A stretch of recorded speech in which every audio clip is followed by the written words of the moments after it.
During the COVID lockdown, this headline went viral. Nearly half of men say they do most of the homeschooling. 3% of women agree. I bring this up not to debate who's right, but because it's a great example of something called egocentric bias. Most people think they do most of the work. For example, researchers have asked authors of multi-author papers what percentage of the work they personally did.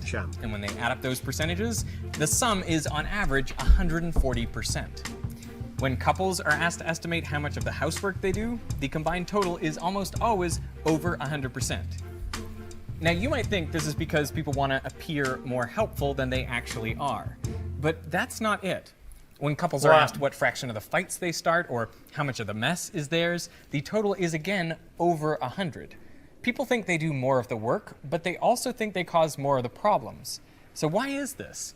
I think it's simply because you experience and remember vividly all of what you do, but not all of what everyone else does. So naturally, you overestimate your own contributions and underestimate others. And I think this bias leads us to underestimate the influence of other things on our lives, like the role luck plays in our success. This is like when you play a game of fucking League or whatever, and you get like 2 kills, and you're like, dude, I did everything. Where the fuck is the team's damage, dude? But in fact, you didn't do anything. You actually didn't do anything. You got half a kill and you died, literally. Hockey players, for example. If you ask a professional hockey player how they managed to reach the NHL, they might mention their hard work, determination, great coaches, their parents' willingness to get up at 5 a.m. and so on. But they probably won't acknowledge how lucky they were to be born in January. And yet, in many years, 40% of hockey players selected into top-tier leagues are born in the first quarter of the year, compared to just 10% in the fourth quarter. An early birthday can make you up to 4 times as likely to be a pro hockey player. And the reason for this disparity we've seen this. It's a good video, though. The cutoff date for kids' hockey This is a leagues great video. January 1st. Those born in the first part of the year are a little older and so on average bigger and faster than kids in their league born late in the year. Now, as they grow up, this difference should eventually shrink to nothing, but it doesn't. Because the young kids who show the most promise are given more time on the ice and enter more tournaments where they receive better coaching and improve their skills. And these advantages compound year after year, so by the time you get to the pros, birthdays are heavily skewed towards the start of the year. But does any professional hockey player feel thankful for their birthday? Probably not. And we are all like that, largely oblivious to the fortunate events that support our success. True. Probably the most significant bit of luck many of us enjoy is being born into a prosperous country. Around half the variance in income received by people around the world is explained by their country of residence and that country's income distribution.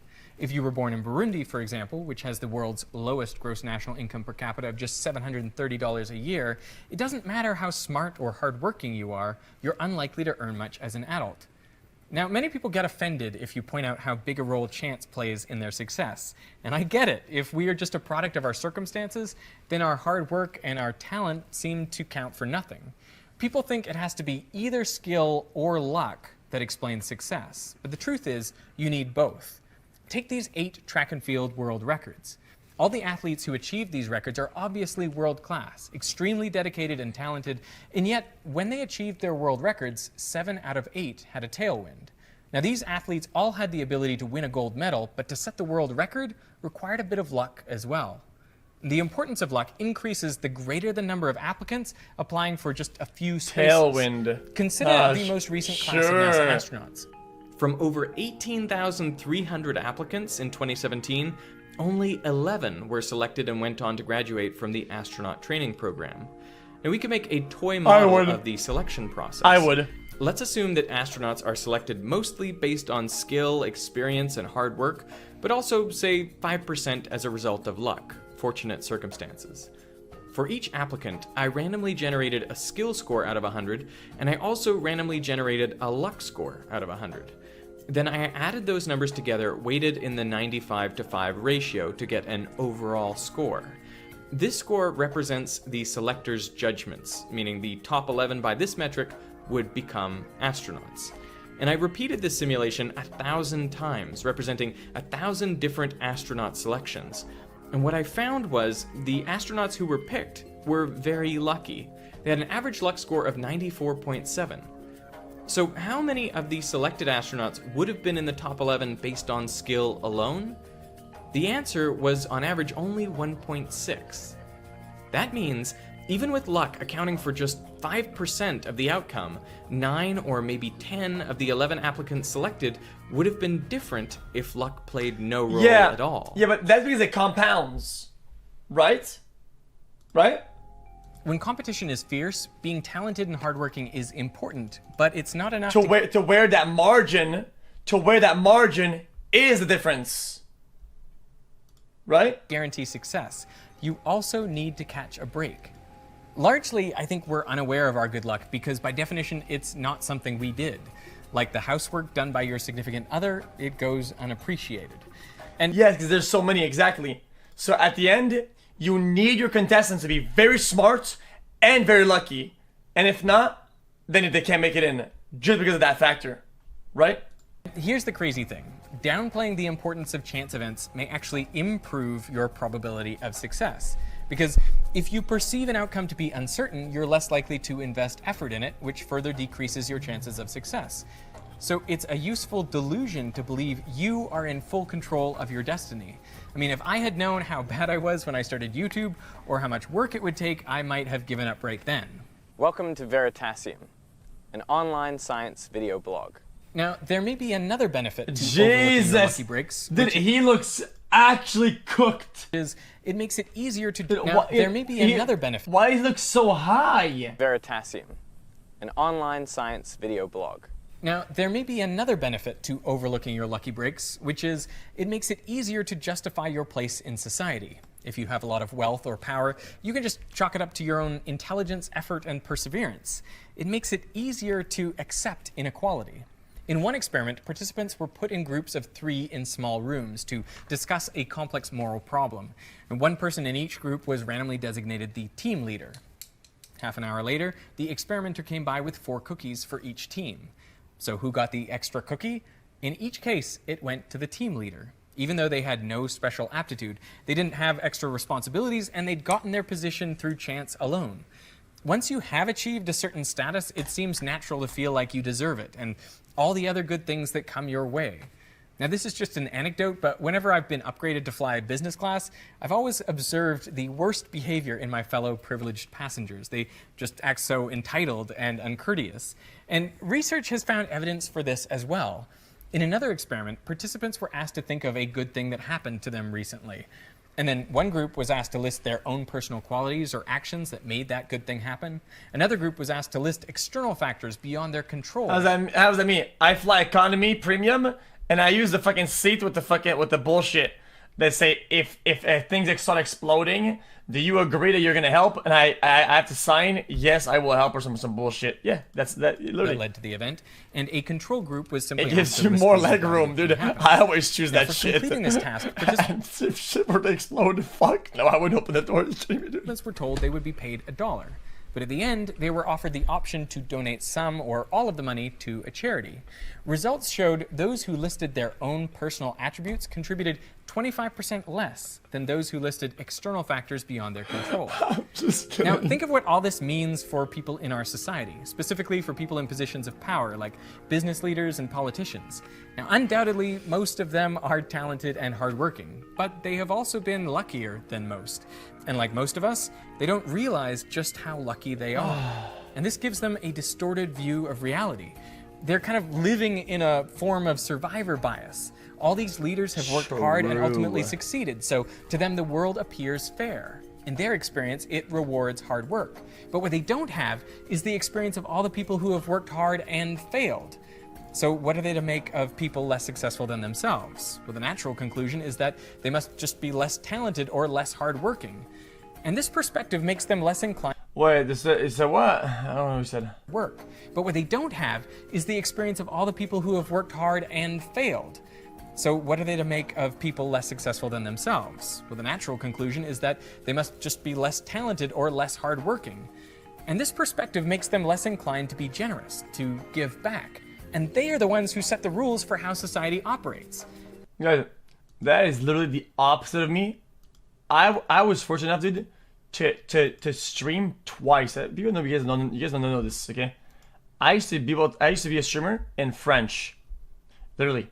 It was from the bottom, and and then I grew as a streamer, and I was a French streamer. So I grew from literally the bottom, and I grew the skills, and I swapped entirely to English and Overwatch, and went back to completely zero, and I redid it again, literally. And this is particularly unfortunate since one of the main ways many of us are lucky is in our country of residence. But what is a country except for... So not only did I not get insane boosts, whatever, at the beginning, medium, or end, I did it twice from the beginning. I don't know what I'm talking about. put there by people who came before. The roads and the schools, public transport, emergency services, clean air and water, everything like that. It seems a cruel trick of our psychology that successful people without any malice will credit their success largely to their own hard work and ingenuity, and therefore contribute less to maintaining the very circumstances that made that success possible in the first place. The good news is that acknowledging our fortunate circumstances not only brings us more in line with reality, it also makes us more likable. In a study where people had to read the transcript of a fictional 60 Minutes interview with a biotech entrepreneur, experimenters tried changing just the last paragraph where the interviewee is talking about the reasons for their company's success. In one version, the entrepreneur personally takes credit for the success they've had, but in the other, he says luck played a significant role. Now, people who read the luck version of the transcript judged the entrepreneur as kinder and thought they'd be more likely to be close friends with him than those who read the other version of the transcript. And raising our awareness of fortunate events can also... Guys, it was pure luck. It was literally all luck. I just rolled the dice many times, and I hit a Yahtzee every fucking roll, boys. Guys, every roll was pure luck, insane, dude. Because it allows us to feel gratitude. Personally, I am grateful to Michael Stevens of Vsauce, who on October 7th, 2012, posted the video, How Much Does a Shadow Weigh?, which shouts out my slow-motion slinky drop video. And within 3 days, my subscribers had increased by 1/3, and within a month, they had doubled, leading me to quit my part-time job and work exclusively on YouTube videos. And I'm grateful to the writer of the free newspaper they give out on the trains in Sydney, who didn't quite understand electricity, leading me to post this picture of their article to my Instagram with the caption, What's wrong? Guys, people often forget and downplay the existence of the fact that knowing how to receive luck is a skill that you can hone, you can learn, and that you can become better at. Learning how to be lucky is just as important as luck itself. If you learn how to receive luck better than other people, you will be more lucky. The reality is, you were lucky a bunch of times and you weren't receiving it. You weren't ready, or you weren't skilled enough to receive that luck. That's how it works, literally. With this picture, and I'm lucky that the first person to answer correctly was... Yes, you can learn. Yes, you can learn. Learning how to see an opportunity that flies next to you, learning how to see an opportunity as an opportunity is literally is very important. It's very important. Like if you're at your fucking it's how it works though. Downplaying that is pure delusion. Guys, I said this last time. I could literally host a bad streamer 10 times, and the reality is he probably wouldn't break the fucking 500 viewers after a week of streaming it, right? Of being host every day. Why? Simple. Because sometimes people aren't ready for it. They're not. They don't see it as a possibility, right? So when it happens, they don't know what to do, right? It's kind of like when you're playing a game and you become better at it, and you're like a pro, you're like a diamond player. What happens when you guys look at a player who's worse than you, like a bronze player? Dude, he could have flash ulted. Dude, flash ult. Dude, jump headshot. Right? But he doesn't see it. He has an opportunity to get a kill right now, right? But he doesn't see it as an opportunity, right? He isn't ready to receive that luck, right? If you are a good player and you've learned that, you know when an opportunity is there because you're not blind to it. You now see it as an opportunity. Seeing is important, and you can learn that and hone that as a skill, dude. That's what I meant by putting your names in the hat. Okay? How can you expect to be drawn from a hat with names in it if you have no names in the hat? It's impossible. It's literally impossible. If you have no names, by learning how to be lucky, by learning how to catch the raindrops, right? Then you'll catch a raindrop.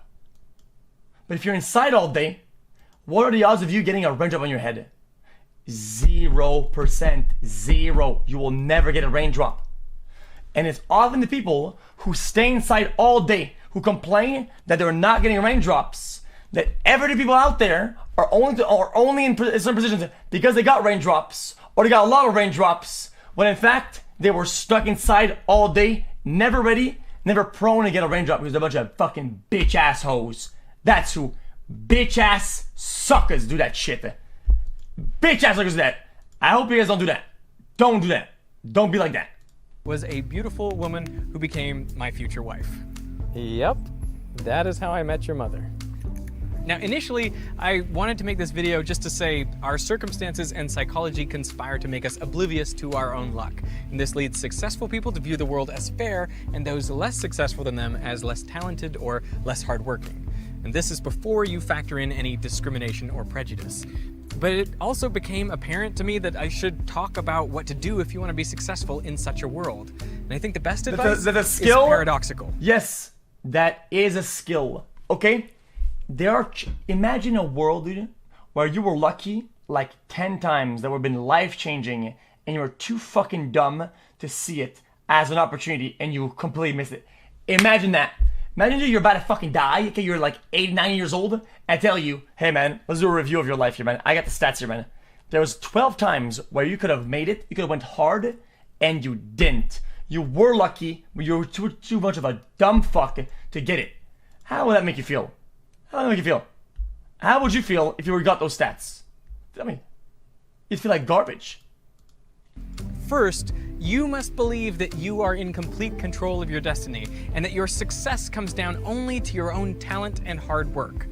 But second, you've got to know that's not true for you or anyone else. So you have to remember, if you do achieve success, that luck played a significant role and given you good fortune, you should do what you can to increase. I have a good example, chat. I have a good example. Guys, how many times have you seen your crush or the person you think looks nice, or the girl, right?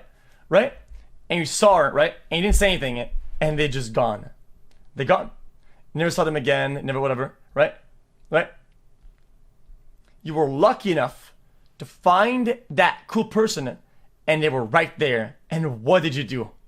Nothing. Absolutely nothing, right? And in the future, you'll be like, it was whatever, dude. But think about it. You were lucky that happened, that they were melee range, but you didn't do anything, right? So you were lucky, but you were just bad. It is what it is. Increase the luck of others. Hey, so I had an idea for what I could do to increase the luck of others, and that is to give away 100 Snadams kits to people who couldn't otherwise afford them. It's okay. Now that you're aware, maybe when you're lucky next time, you'll be ready for luck. So if you didn't know, Snadams is a product that I invented and kickstarted 5 years ago. It's a molecular modeling kit where all the atoms snap together magnetically. Now, I made it because I really wanted to tackle the misconception that bonds store energy. They don't. It takes energy to break them, and you can feel that with Snadams. Recently, I completely retooled Snadams. Okay, that was cool though. I enjoyed that video though. I'm very grateful though. I was very lucky though. Overall, I was and am extremely lucky, right? So I am aware that I was extremely lucky, but you know, you still gotta combine it, you know. What?